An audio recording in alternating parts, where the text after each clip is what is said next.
Hello and welcome back to episode 6 of the 1,000 Recordings to Hear Before You Die. Time to hear another eclectic mix of wonderful records from across musical history. And today we have a real treat because for the first time in this series we are going to listen to some hip-hop, which is going to be great. So without further ado, how do you feel about getting on to album number 16 on this list? Let's give it a go. So album number 16 of the 1,000 Recordings to Hear Before You Die comes from Rufus Wainwright, a very famous name and a gentleman that I have never listened to before. He has been active since 1988 and he plays both guitar, piano / keyboard, and most famously is a vocalist. And as I just said, he's not an artist I know a lot about, so I'm very intrigued. And let's have a little look at some stats on Rufus Wainwright. So 9 studio albums, 2 Juno Awards for Best Alternative, which is interesting. Alternative is not the genre I was expecting. He is a Brit Award nominee and he also has a Grammy nomination, so a heavily decorated artist and one I'm looking forward to listening to for the first time. The album we're going to look at today is called Want One, and here are a few stats on that album. Want One by Rufus Wainwright was released in September 2003 and it has a very impressive running time of 58 minutes and 17 seconds. So it's quite a listen and I really hope it is good given the amount of investment it will require. It reached number 60 on the Billboard 100, so it was fairly successful. And without further ado, let's give this thing a listen and see what Rufus Wainwright and Best Alternative is all about.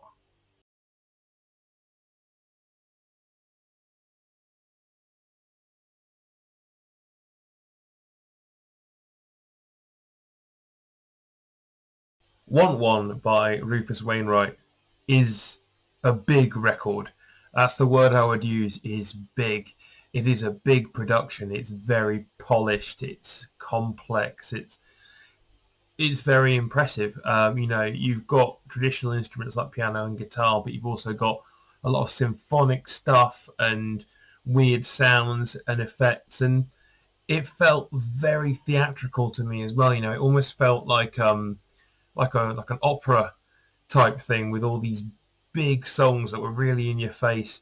It was a good listen. It's not my personal favorite album of all time. It doesn't have the big guitar solos and the big guitar lines that I enjoy. But I think there's a lot to be said for Rufus Wainwright as a songwriter. I think he tackles some really interesting subjects in here. There's definitely some stuff about addiction and substances, and there's definitely stuff about life philosophy, and it feels like an album with quite a lot of depth but with an awful lot of production on it. It's a big studio record. And my 2 picks for tracks that I loved, Oh What a World, the opening track of this album, is absolutely brilliant. It's my favourite track off the album by a country mile, and I really would strongly recommend you give it a listen to learn all about big production, big tunes, just all sorts going on. A fantastic song. And the other one I really liked was 14th Street, which is a little bit further down the album. So those are my 2 recommendations. And now we've had some unintelligent analysis, let's get some intelligent analysis from our expert.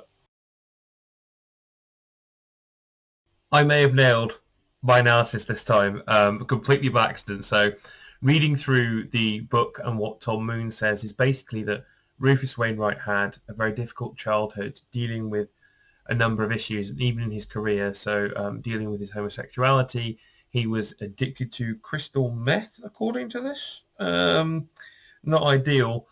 So those themes that I saw running through of things like addiction and substances and life philosophy are very much what this record's all about.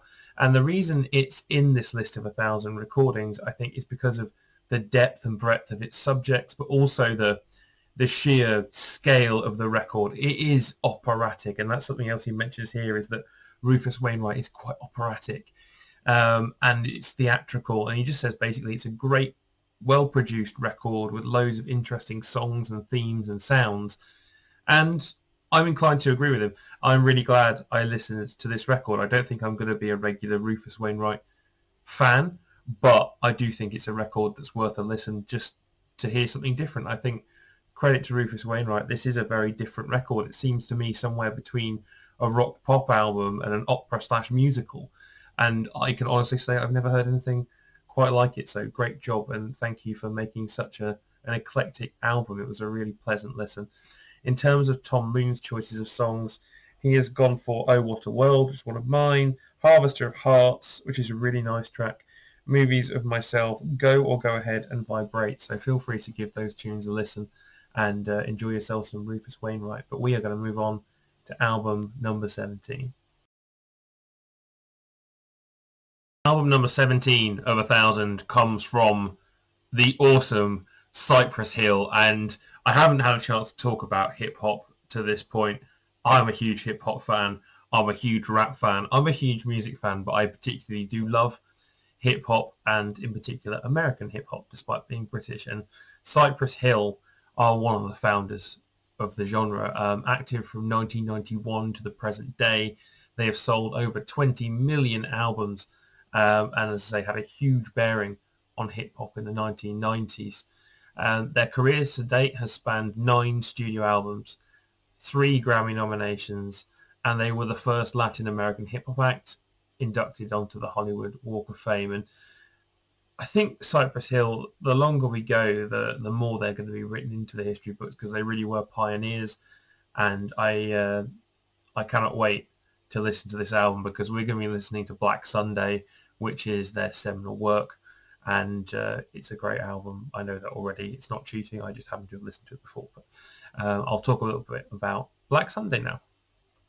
So Black Sunday, seminal work from Cypress Hill, released on the 20th of July 1993 with an excellent running time of 43:38, and it was nominated for a Grammy for Best Rap Performance.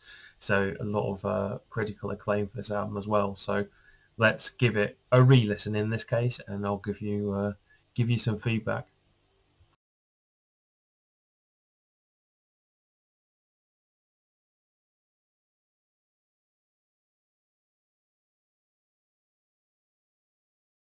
It's a great album. It's fantastic. So Cypress Hill have this amazing style. They're so full of energy, and they've got these great sound effects in the background, and all their music's really funky. And you get really funky bass lines and instrumentation, but you also get really cutting rap verse as well. And in fairness, I think maybe you could make an argument they're a bit limited in their subject matter, which is essentially smoking lots of weed. But you do not get tired listening through this record. It's quite a long record. You know, it's over 40 minutes, and you just don't get bored. It's like listening to a party from start to finish. It's fun. It's cheeky. It's harsh and harrowing. It's silly. It's a whole range of emotions, and there's a lot of depth to an album that on the surface of it might just look like a stoner record. You know, my 2 favourite tracks off this album are very different. So one is Insane in the Brain, which obviously is a Cypress Hill classic, and I don't think you can judge this album and not put Insane in the Brain on there. But the other one is I Ain't Going Out Like That, which is obviously not a tune about weed. It's a tune about surviving, and it's quite deep and dark, and you can see from an early founder of this genre those really tough themes and things coming through about surviving in underprivileged areas and the difficulties of being a young black man in America in the 90s. I think it's fair to say, obviously, I don't understand that not being a young black man in America in the 90s, but when I listen to this record, I think that's what they're trying to talk about, as well as large amounts of weed. So fantastic record, and please give it a listen. It's awesome. Expert analysis on Black Sunday by Cypress Hill, and not too dissimilar, I think, to what I said really, and that is it's a great album with a great sonic palette, so all the different sound effects and things going on really add to it and give it something above their debut record. The themes there are very strong, great lyrics, and funnily enough, Tom Moon does say that maybe the pop references get a bit repetitive after a while. I kind of think the same, but I don't think it matters because there's so much else going on in this record, and it was a record that would go on to inspire future generations of brilliant hip-hop artists from not just the States, but all around the world. And one of the fun things he points out is that a lot of the subject matter in this, you've got things like mental instability, drugs and recreational use of drugs and all that sort of stuff, is actually kind of something that can be shared across a lot of genres. That's not unique to hip-hop. It can touch a lot of different people in a lot of different ways, and maybe there is more depth to this record than might first appear. So yeah, wonderful record. Give it a listen. Definitely one of the 1,000 recordings to hear before you die. And Tom Moon's selections for the best tracks on this album are Insane in the Brain, I Ain't Going Out Like That, and Hits from the Bong. So we're almost entirely in agreement. In fact, I might have been completely in agreement if I was doing more than 2 tracks per album. And with that, we will move happily on to the final album of today, album number 18. And for our final album of today, we have a real treat. We have an album that could legitimately be in a list of greatest albums ever made. It's from a little surf rock band called the Beach Boys, or rock band called the Beach Boys, active from 1961 to the present day, obviously formed in California, and they really, really loved surfing.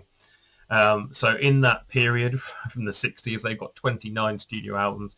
They have a star on the Hollywood Walk of Fame, and they are one of the most influential early rock bands. And they definitely had a style of their own, which I don't think anyone's ever bettered or emulated properly. Really, they are unique in my eyes. And I was raised on the Beach Boys. I've been listening to them my whole life, and I love them. So today we are going to be looking at a very special album, and here it is. Our magical musical randomizer has drawn us Pet Sounds, which is often recognised as the best album by the Beach Boys, and it's again one I know quite well. Released on the 16th of May 1966, which is also a great year in general, especially when you're recording something in 2020. A running time of 35:57, so nice gentlemanly running time, nothing too taxing. And unsurprisingly, it ranked number 2 in Rolling Stone's 500 greatest albums of all time, number 2. So it tells us we've got something a bit special on our hands. And let's give this a re-listen, and then let's have a little chat about what is a truly fantastic album.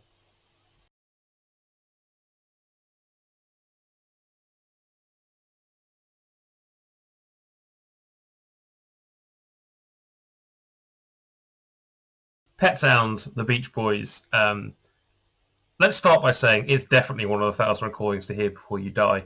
It's a great album, start to finish. It has all that Beach Boys charm, those beautiful melodies, lovely instrumentation. I mean, things I always think make, personally for me, my opinion, make the Beach Boys special. The first thing I think about is their harmonies. And they do these amazing, really high harmonies that just sound incredible and are really, really hard to do. And for the time they're in, also they do really nice guitar work, nice drumming, nice everything. And there's a lot to their sound. It's not a simple sound. They really do have this really upbeat, really happy feel that is quite incredible. And this album, it's great from start to finish. My analysis on this is going to be fairly quick because all I'm going to say is it's great, start to finish, and listen to it. And the 2 songs I'll pick out are very obvious. Wouldn't It Be Nice and God Only Knows, with a particular emphasis on Wouldn't It Be Nice, because what a way to open an album. Just coming straight in with that wave of just unjilted happiness. And it's a wonderful way to open. And I'm very curious to see what Tom Moon has to say and whether he's got something maybe more intelligent to say than I have on this one. As I hoped for, some slightly more intelligent analysis. So Tom Moon points out that the reason Pet Sounds is so great is that it's like a more mature version of the Beach Boys. So it's when they're slightly older and life isn't maybe as much of a picnic as it was during their early work, and that these themes of nostalgia and the slightly darker, more difficult types of things in life start to creep through into the lyrics, making it a deeper album thematically. And he also points out, one thing I noticed in there is the instrumentation. So it's not just guitars and drums. There's all sorts of orchestration going on in the background, with different bells and chimes and strings and things on nearly every track.